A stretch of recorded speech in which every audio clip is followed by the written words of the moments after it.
തിരുപ്പതിയിൽ വന്നിട്ട് ദർശനം സൂപ്പറായിട്ട് 5-6 മണിക്കൂറിനുള്ളിൽ ദർശനം കിട്ടി. നല്ലൊരു ദർശനമായിരുന്നു.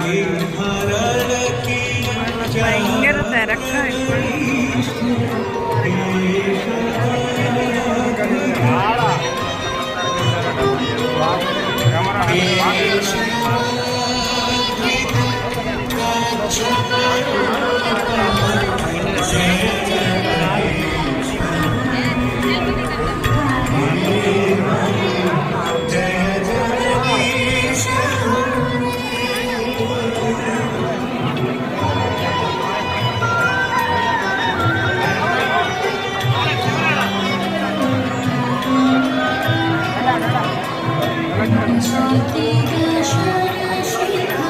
ഫോൺ അവർ മേടിച്ച് വെച്ചുകൊണ്ട് കുറേ വീഡിയോസ് ഉണ്ട്, എടുക്കാൻ പറ്റിയില്ല.